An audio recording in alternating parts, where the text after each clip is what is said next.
Today, a man who's a national treasure since he burst onto our screens on top of the pops in a white gown, black hat and dreadlocks. His career now spans nearly 40 years. He's had his ups and downs. We're going to talk to him about family, friendship, fame and fashion. It's Boy George. Culture Club, Church of the Poison Mind. Boy George, welcome to Six Music.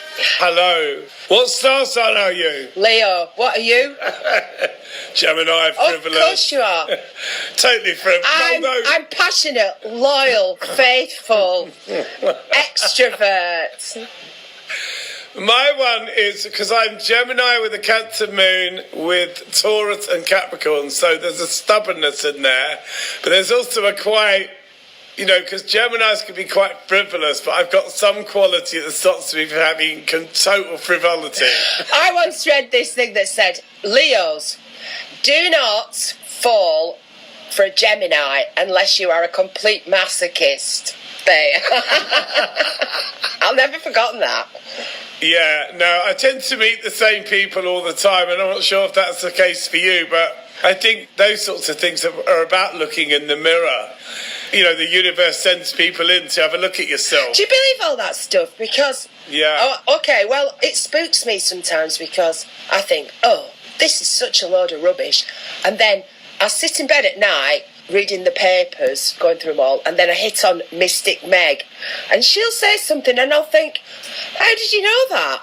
And then the next day, something happens. Well, just the most common sense response to that is you're part of the universe, and the universe is quite mad when you start to look at how crazy the universe is. And one thing about this year is where I am at the moment, there's a lot of nature, and I've been able to have some space, and I've had a forced year off like everyone else, and I've been able to kind of connect with more stuff around me in a kind of different ways. Where are you then? Because I'm being nosy, but I know you're not in Hampstead. You're famous. I'm not in Hampstead at the moment. No, my famous big house is being refurbished, and I started it a long time ago, long before the pandemic. And of course, with hindsight, maybe I wouldn't have done it, because who knew you weren't going to work for a year? So, but it is what it is. I'm looking forward to going back there soon. But at the moment, I'm at an undisclosed location somewhere in London. Oh, right, okay.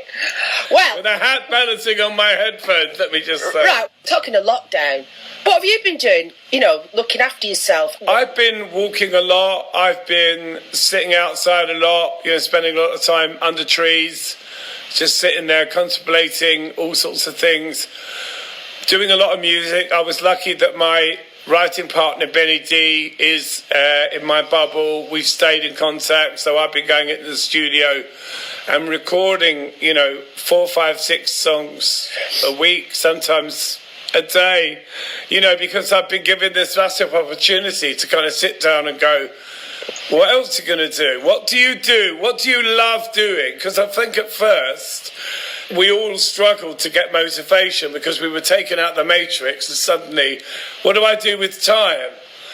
And then I think what I did was start to look at the way I could become more connected with what I was doing emotionally, that I realised there were chunks of my career where I wasn't necessarily 100% in understanding of what I was trying to say. Well, shall we get the ball rolling then? Because you sent them to me, and one of them I noticed, they've got dates on, like July 2020 and stuff, and one of them, it says, it was last night when you finished it.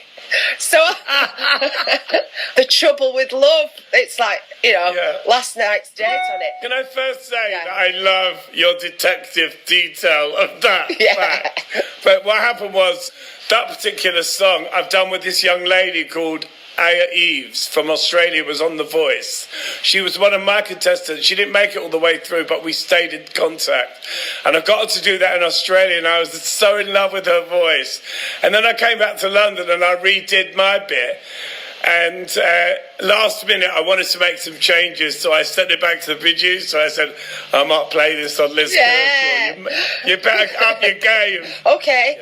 This is Boy George, The Trouble with Love. It's real, to me, it's a real classic 80s drum machine, keyboards. It reminded me of a Nola Gay, orchestral manoeuvres in the dark, which is no bad thing. So Wait a minute. Play it first. All right, here it is.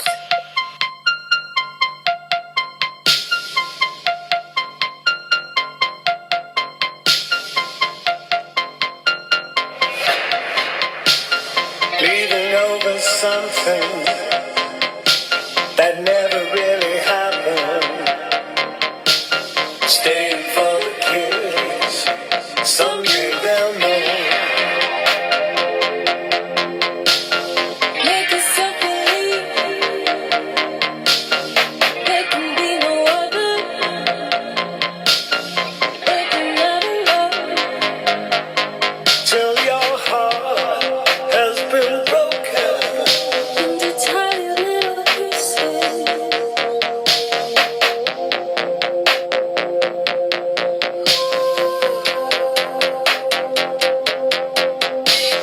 Now you're closer, I can see you better. Now you're closer, I don't want you near me. The trouble with love is it always ends.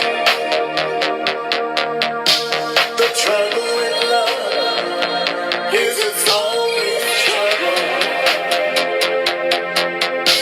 The trouble with love is it always ends. The trouble with love, maybe you're the trouble with love.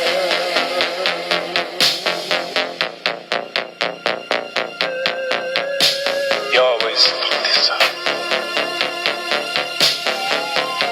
For both of us.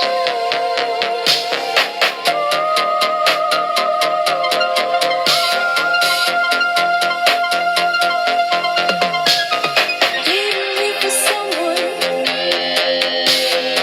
Everyone's so tough. You change your politics, everything you like. A brand new person, impersonating someone. I got very close to you. Now I don't bloody know you. I don't think I want to.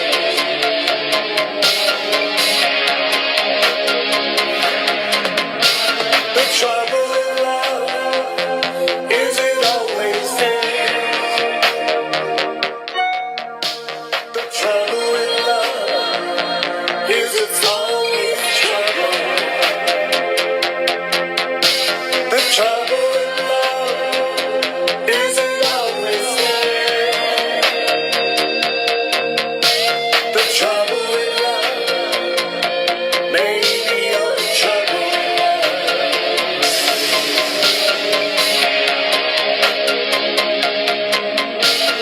Now you're closer, I can see you better. Now you're closer, I don't want you near me. So step backwards, step back, step back, step back. Chill the trouble with love. Well, The Trouble with Love finished last night. Bye bye. What are you saying? Wait a minute for? What did Because I'm saying wait a minute, because the last person last night when I got in, Oh, is this going to be spooky? it's very spooky. Andy McCluskey called me. You're joking. What to say? No. Excuse me, you've nicked my track.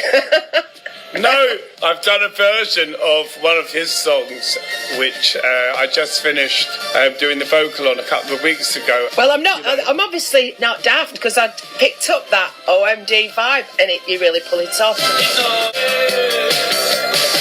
Now, the thing is that you're making or going to release, I've been told, 60 songs at 60. And because you reached the big 6-0 this June. June 14th, the same day as Donald Trump. Can you believe that we're born on the same day? Donald Trump, Alan Carr, Paul O'Grady, Boy George and Che Guevara. Now, what was going on? Well, there you are then. So the astronomy is rubbish because you're obviously nothing like most of those. I was born in the Che Guevara wore a hat. I was born the same day as Kate Bush and Osama bin Laden. So work that one out. Anyway, happy 60th. Amazing. Boy, George, who'd have thought, when we first met, and we were both in our 20s, did you ever wonder what you'd be doing at 60? No.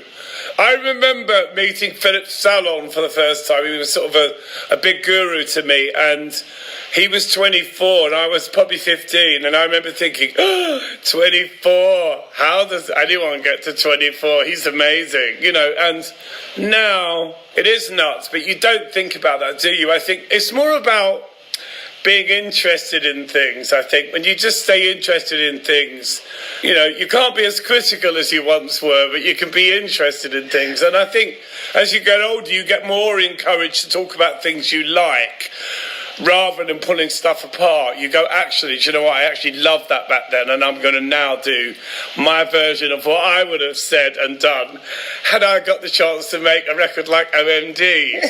But the thing is, when we were young, I remember thinking, oh my God, when I'm a pensioner, I am not going to have a grey curly perm and a turquoise poplin mac and a big handbag on my knee with mint imperials in it, because that's what 60-odd-year-old people were like then. Well, I think that there is this kind of ageist attitude in rock and roll that at a certain point you're not relevant. That's a trendy word.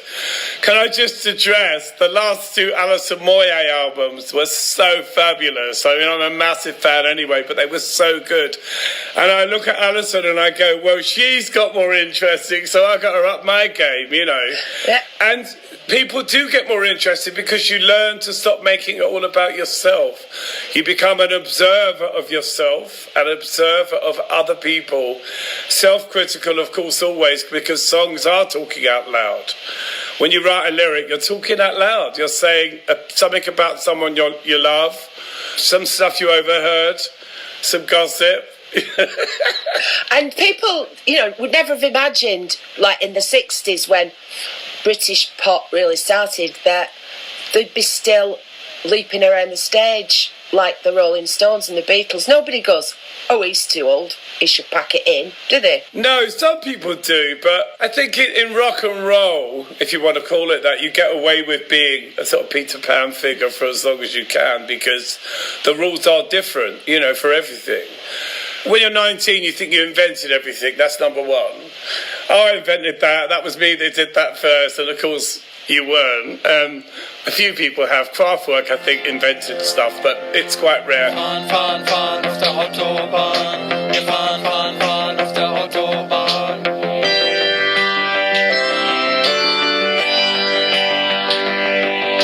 Wir fahren, fahren, fahren auf der Autobahn. Wir fahren, fahren, fahren auf der Autobahn. Vivian Westwood, maybe. Yes, absolutely. You know, there are people, John Peel invented stuff. You know, some people just do, but most of it's been done before. You've just got to reinterpret it. You might be able to sing and you might be able to play guitar, but if you can't write songs, you're not going to go as far. So when did you first realise that you could write a song? To start with, in Culture Club, my early songs were like these insane sort of sixth form poems that went on for hours. And another thing. They were almost Shakespearean. And when I met the boys who played instruments, they kind of helped me narrow it down a bit. Like, you can't really say that because that goes on forever. And this bit has to come back now. You know, so you got all that sort of understanding of what we call bridge, verse, bridge, chorus, or verse, B section in America, chorus. And you just learn, and I think at a certain point you also realise that everyone in the studio, bar Tchaikovsky, is winging it, right? Apart from like Tchaikovsky, everyone else is, they don't know what they're doing. And you get the odd person who can play, a musician that knows what they're doing. But mostly people are blagging it. I'm in the industry full of blaggers, and I'm the worst of them. When did you realise that you could really sing and you were good? I'm still realising, I think. I understand now where it comes from. I used to shy away from my influences a lot. You know, I would just secretly put on something in the studio to inspire me, but I deny it. Whereas now I'm like, no, I'm absolutely trying to be Steve Harley for Cockney Rebel. When I do that, when I say roll the dice, I'm trying to be Steve. I am channeling someone that had a massive effect on me when I was a kid. You get a chance to kind of recreate, things how they were, have a bit of fun with it. Imagine what it'd be like to make a record like OMD or Madonna or the Human League.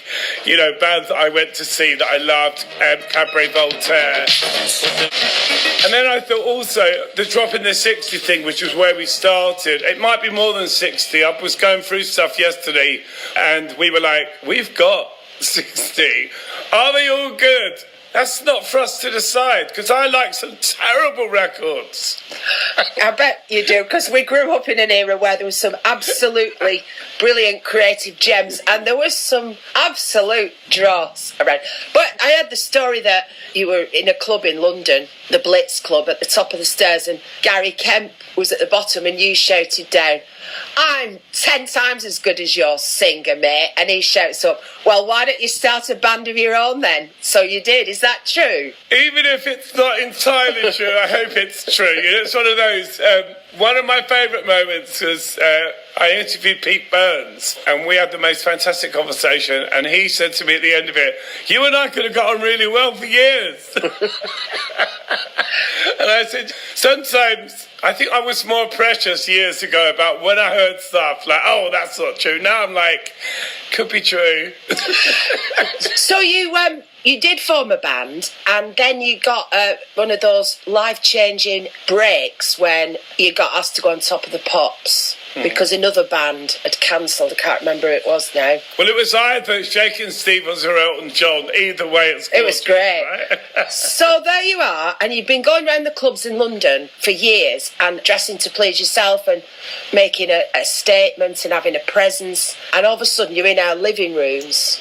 You mentioned people who've really invented things, and I think that you could liken that to when I and you were sitting watching Top of the Pops and David Bowie came on and played Starman, and that just, the next day at school, it was just like a new culture had started. Would you agree? Yeah, I do, and I think I have many of them. Quentin Crisp, the first time I ever heard Quentin Crisp, I couldn't believe that someone like that had existed in the world before Bowie. And then I heard about Lindsay Kemp, and then I heard about the Coquettes, and then I heard about Divine, and, my world expanded.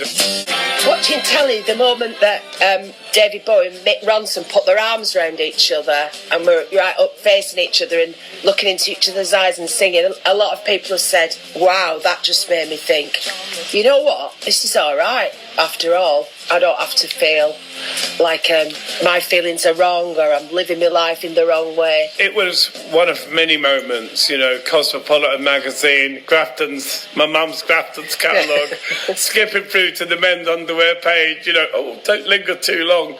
It was a collection of things, going to see John Waters movies in the late 70s, all night at the Scala, and thinking everyone in America was like that. Being really surprised when you get there. So when you appeared on Top of the Pops and people are sitting there and you've got white robes on and dreads and a black hat and everything, why do you think the nation was so taken by you instantly? Boys, girls, mums, dads. I think they saw in me an innate confusion that resonated so much with everyone, because I look back at me then and I think people say, "Oh, you were so brave," and I was just brazen, not brave. I walked around like that. I knew that somebody might punch me, male, female, whoever, it didn't matter for any reason. I knew I could get started on, chased, and yet I still did it. I wouldn't do it now.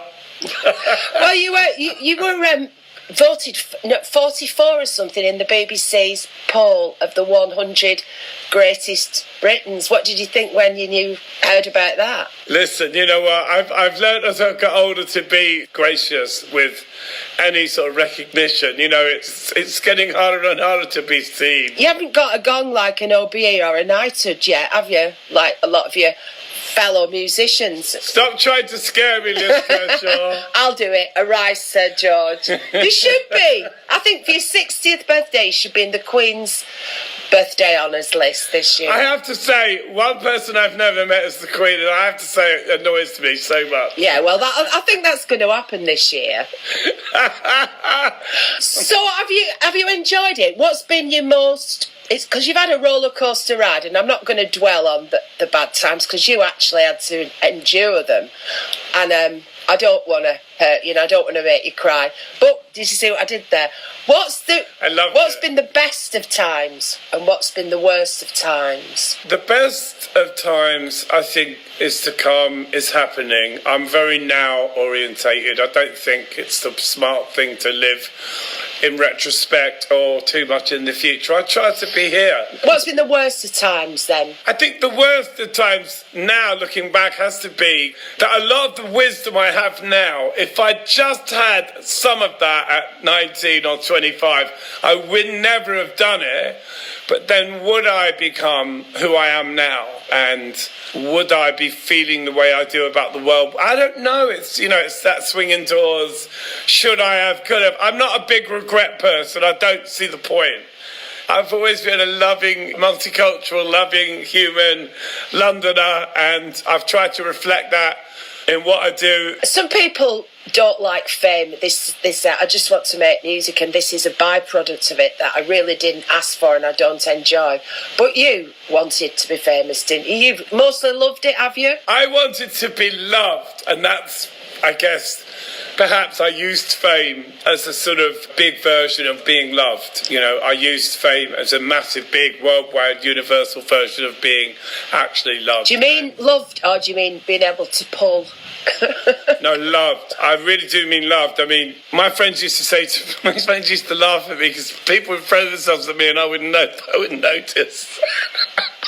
I'd be like, "What? You think you fancied me? Yeah, oh my God." He gave you the keys to his house and a map. What's wrong with you? I think that I'm just at my best when I'm doing stuff that is creative and I've got my head down and I'm busy, I'm working. Love is that's a whole nother book. Well, what about the love of your peers? So when you get to your heights in your chosen craft, the music business, making music, being in a band, you get to meet the people you saw on the telly, like David Bowie. Is that the kind of love you need as well? I've got a confession to make. I feel massive regret. When I met Frank Sinatra, I wish I'd been a little bit more well-behaved. Well, what did you do? I turned up with a 6'2" drag queen called Gemma the Giant, and I just thought I was being funny.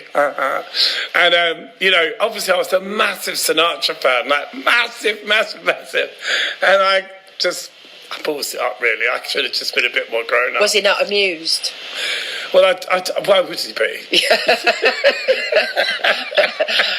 I don't think he mentioned it ever again, but for me, really, it was me. I met Frank Sinatra, man. Come on. And tell us about meeting David Bowie then. That went better, didn't it? It was incredible. When I finally met him face to face backstage at a 9 Inch Nails gig, and my friend was doing his face and he invited me backstage, and backstage were all the heads of EMI Virgin. They just dropped me. So you can imagine the tension as I walked through, told up, hello, tension, and Bowie opens the dressing room door and says, "Georgie, I've been waiting for you, come here," and pulls me in and shuts the door. What did you say to him then? I stared, I was just like, it was like a Bowie lyric. I was just like, I was trying to be cool, absolutely, trying to be cool. Every time I met Bowie, which was a few times, I always tried to be cool, because I just think someone like him, probably like me as well, I just wouldn't want someone fawning on me. I wouldn't want someone being all like, "Oh, you're amazing." It's like, just shut up. Okay, we're going to have to break for the news now, George. So we'll be back after this.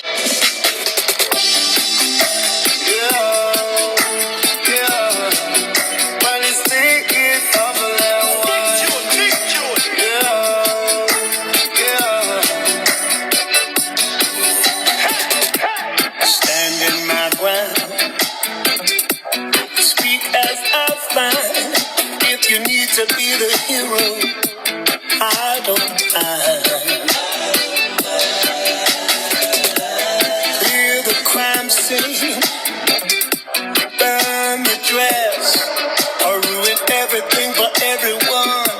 just confess.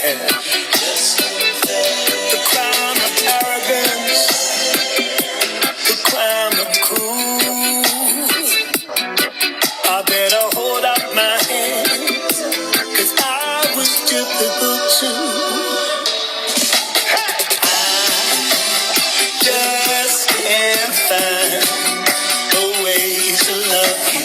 I just can't find. Hi, this is Liz. It's Easter Sunday. This is Legends in Your Own Lunchtime, and our legend today is Boy George. Now, you say you wanted to be loved by the public and your peers and your friends, but you were very loved, weren't you, by your family? You've talked a lot about that. It's been your rock, hasn't it? Especially your mum. 100%. I mean, you know, as a sort of almost 60-year-old, I think what I've put my mum through is shocking. How she supported me is amazing. I ended up writing her a birthday song this year in lockdown, an Irish song called If You Stay, and I posted it on YouTube. I said to my mum, I've written this song about you leaving Ireland. You're going to cry. And I sung it to her over the phone, and she sobbed and sobbed. Well, you talk about leaving Ireland, because she kind of had to leave Ireland, and that was our... You know, it's Ireland's loss and England's gain. But, I mean, I watched a documentary about her made by RTE, and it was just really heartbreaking. And I'm from an Irish Catholic background. And basically, she was driven out because she was morally lacking. She had a baby, and she wasn't married, and she was 18, and she was packed off to London without your older brother, wasn't she? Yeah. Amazing. I think when you get older, you kind of get more of an understanding of other people's experiences. There's more than what, you know, when you're a Gemini, I know you probably think this stuff is rubbish. I get the sense. No, I'm being converted on a daily basis. But the Gemini is the twin, and so the Gemini already steps up with, like, in two minds. I'm always like, I like this person, I don't like this person, just in case.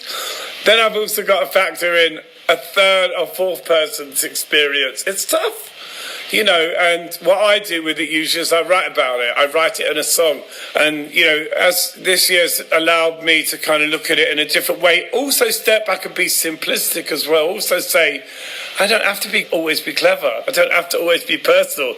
I can be a little bit surreal even. If something sounds good, if I want to write a lyric that says easy peasy lemon squeezy and it sounds good with harmonies, I'm not going to stop myself. Well, you did write Karma, Karma, Karma, Chameleon, whichever since you and I fixed this up for today, I've had this earworm. It's been driving me mad, but that's why it was the biggest selling single of 1983. It's just so catchy. And let me just say here and now, just quickly, the difference between a hit and a non-hit, that's not ringing me, it's probably Marilyn. It's a hit and a non-hit is one thing. All right, some things are good, we know they're good. Repetition. We certainly had that. So, your mum was unconditionally loved you, just wanted the best for you, just wanted you to pick yourself up, and she was there for you. Did that make you want to be a dad one day and be nurturing to kids? And did you ever fancy that? There are means, you know. There are means, Liz. I know. Thank you for alerting me. I'm sure you know more about it than I do, but I just thought I'd say, you know. I have 100% admiration for anyone with a kid, whether they be a straight couple or a gay couple or whatever. It doesn't matter to me. I think it's a massive job. It is. It's a thankless job. Are you a mum? Yeah, mine are out of the nest now, and I'm determined to have the best of times. I've loved it. They're fantastic lads, but yeah. I'm like, oh, freedom! My money's my own. I can get in my car and go where I want. I think for me, the biggest freedom is knowing, okay, you know, first of all, learning patience. That's a big one, because I've got no patience. I came from a very impatient background. no patience. So it's just getting older. The luxury is understanding yourself a bit more and understanding.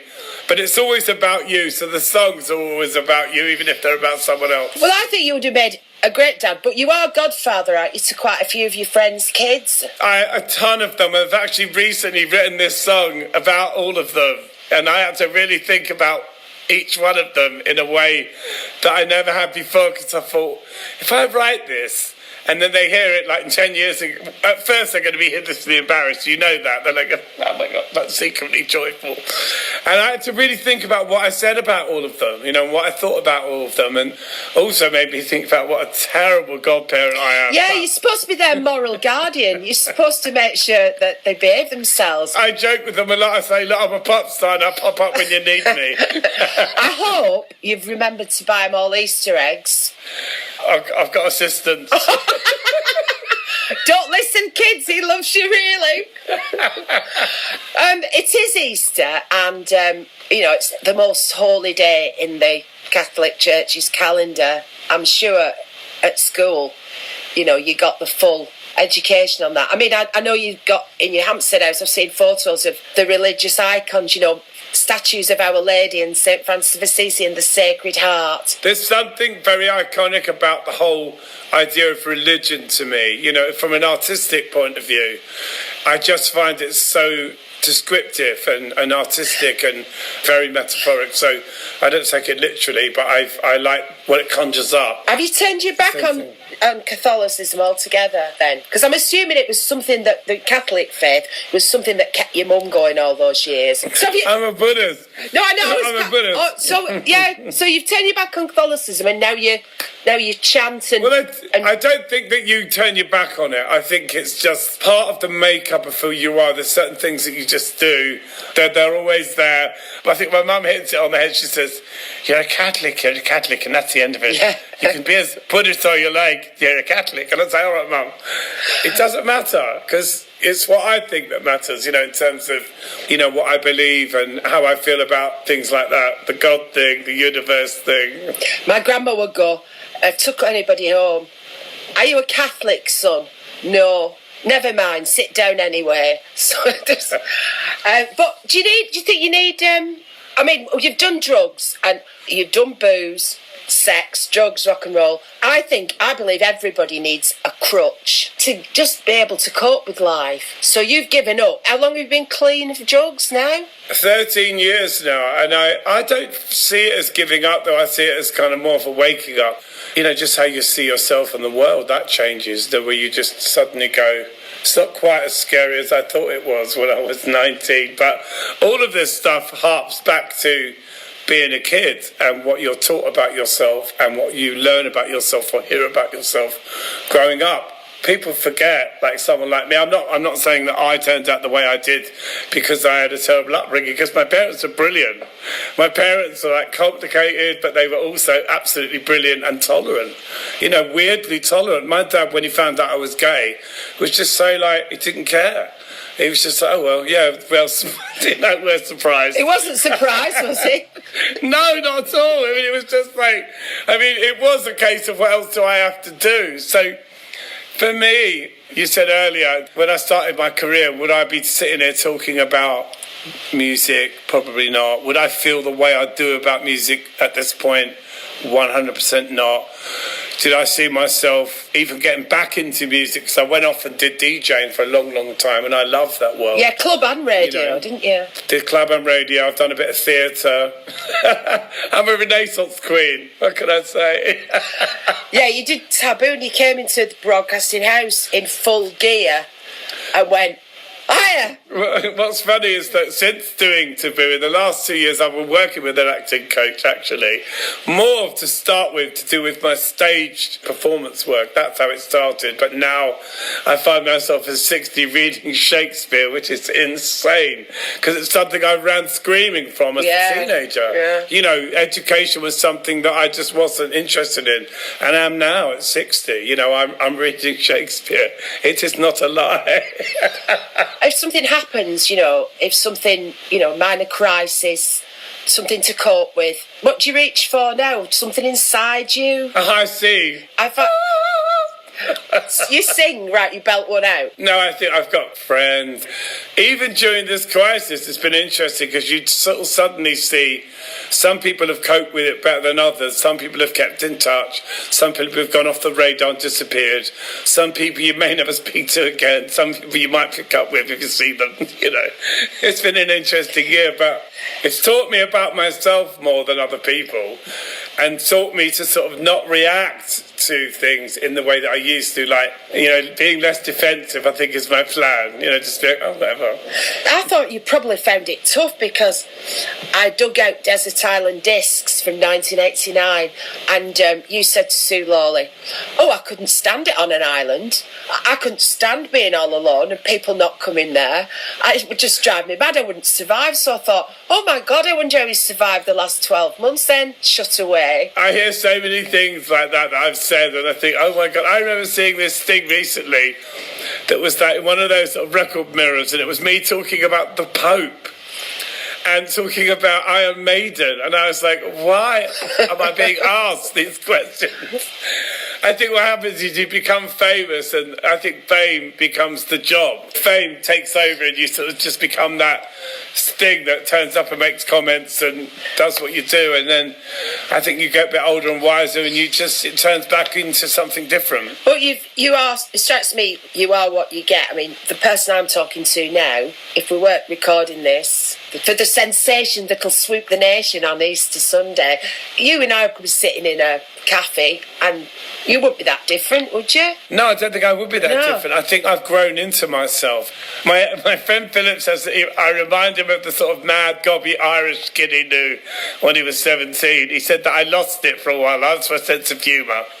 And I think that's, for me, probably the biggest crime of any other human, when you can see that someone doesn't have any sense of humour. That's such an off-putting thing. Let's have another song, which I really loved. And then I've got a couple more things to ask you about. But the next one is Mexican Wave. That was my favourite. But you're the musician, I'm not.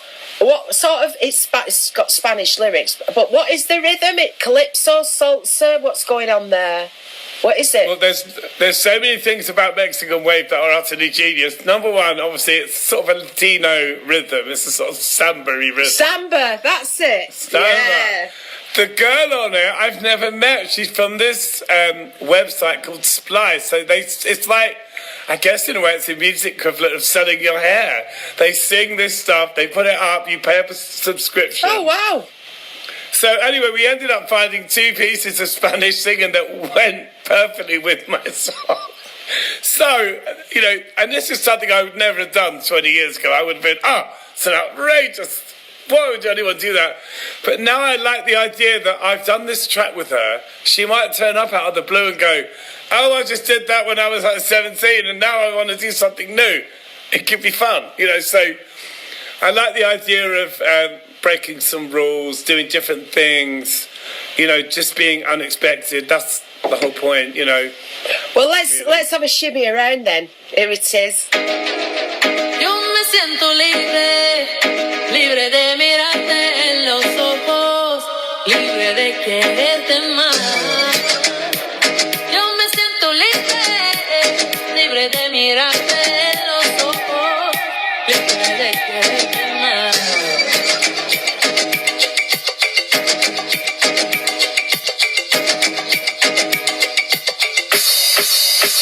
They made it look easy.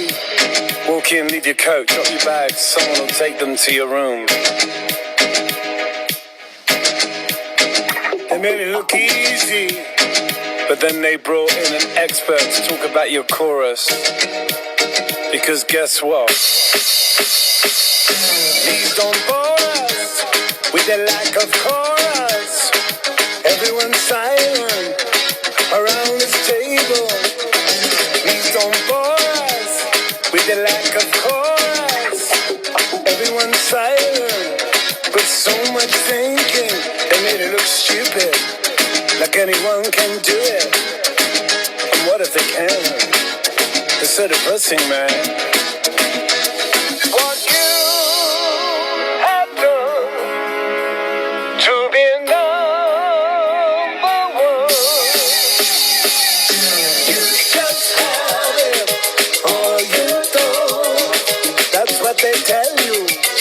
There is one of the 5 tracks Boy George sent me, Mexican Wave, and I thought, you know what, this is fantastic. This is the kind of song, you've been on a flight, you're dead hot and feeling filthy, you've had a rancid meal on the plane, you've hired a car, you queue for an hour to pick that up at the airport, then you get in the car, you put the radio on and this comes on and everything's okay. Is that a decent review for you? Not necessarily, because like, if you dig a little bit deeper and you listen to what I was saying, it is absolutely hilarious. There's that side, and that's acceptable, but there's also, I'm actually talking about those A&R meetings you go to, where you put on your new music and they say, we like the song, but we don't think there's a chorus, or nowadays they say, you've got no assets, it's not a hit. Did you drag in ace producer Tony Visconti, who for the last 50 years has produced everybody, constantly Bowie, from his first album to his last. In the days he was producing T-Rex and he was producing Thin Lizzy, and more recently he's produced bands that have been playing on Six Music, the ones that can afford him. And I was chatting to him the other day and he said he'd been mixing with you.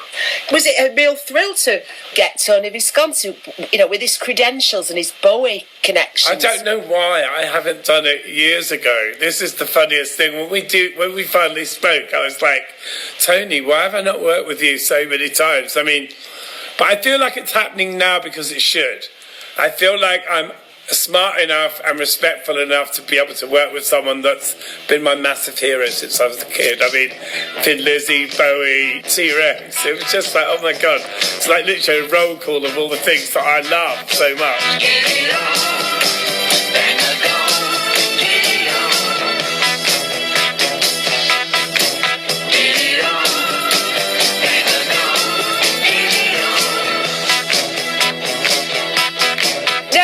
During lockdown, have you kept up your standards? You've got, I thought, I'm going to have to put makeup on today because, it's Envision and George won't be looking shabby.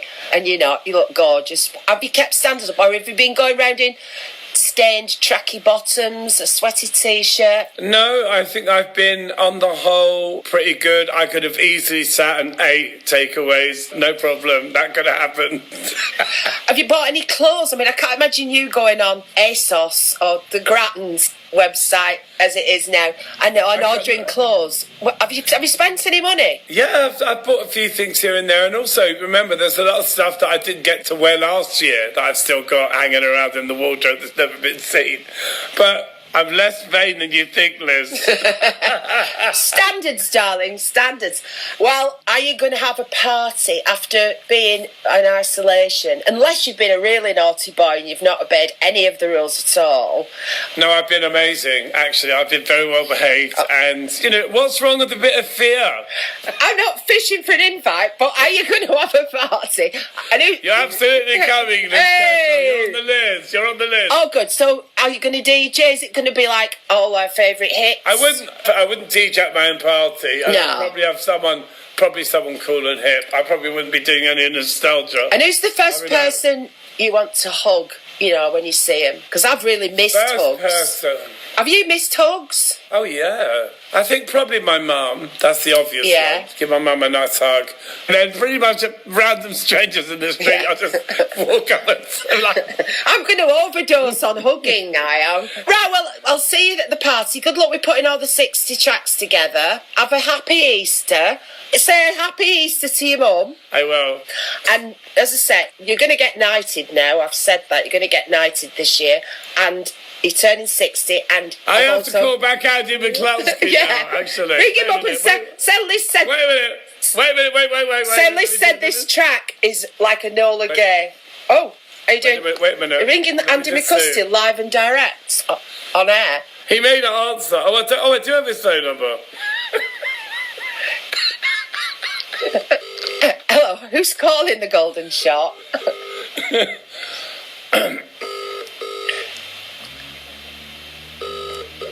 Oh, it's like those programmes where somebody's won £1 million and they ring them on the telly and they don't answer, so they give it to somebody else. If he gets it, I think he's probably thinking, I don't know these people. Hello? Hi, this is Andy. Sorry, I can't think. He's one of those. The best. I have to say, the best Artsfame message of the year has to go to Marilyn. It's the hilarious. What's to say? It just is a tirade of reasons why there's no point leaving a message because he'll call you back, but he won't call you back, so then you have to listen. It's just ridiculous. You just should go, that's 10 minutes of my life. I'm never going back. You mentioned him a few times, so I'll take it. You're mates again now, because for a while you didn't speak, did you? Well, you know, we're mates in that kind of strain. He's my monster. Oh. I'm sure he feels the same way. So, looking around you now, I said Bowie's impact when he, hit our TV screens. Your impact 10 years later. Is there anybody that you've had the same experience with? Yeah, of course. I mean, there'll be people like, as a songwriter, Bob Marley be someone that I go to for that kind of simplicity, because he's one of those artists where whenever you hear his songs, there are some songs you get sick of hearing, but Bob Marley doesn't have any. They're always, Yeah. even though you hear them everywhere you go, they always just sit in a really nice place in your ear. I would say for a songwriter, it would be Joni Mitchell, Bob Dylan, and then weirdly Morrissey, because Morrissey has this kind of British deadpan way of looking at love that I love, that's so Gemini. He's also a Gemini, I think, so I get it. Right, well, crack on with your music, and if we've got a couple of months to go till your 60th birthday. What date was that again? June the 14th. June the 14th. St. John's Donald Trump. I'll look out for your invite in the post. Thanks for joining us on Six Music. But we can't really go without having a song that brought you to our attention in the first place, a Culture Club song. So which one would you pick? Any that you're still fiercely proud of? I would play something like, I think Do You Really Want to Hurt Me? It was never meant to be a single. It's got the longest intro. It's ridiculous. It's the Reggae Bohemian Rhapsody. It's like, that's why I was like, no one's going to play this. So in a way, the fact that it's still, you listen on the radio and you go, actually, it still sounds all right, actually. And it's the one that launched you. And are you now friends with John, the drummer? No. Oh, no. heck. Oh, sorry. Oh, No, it's I would say at this point it's more her issue than mine. Okay, well, I am pure love. He's drumming on this anyway. Would you like to find a significant other by your birthday so you can do first dance with them and everything? I would never discuss those sort of things with you. Well, I'll come and spy. All right. I'll let you. All right. Happy Easter. Bye.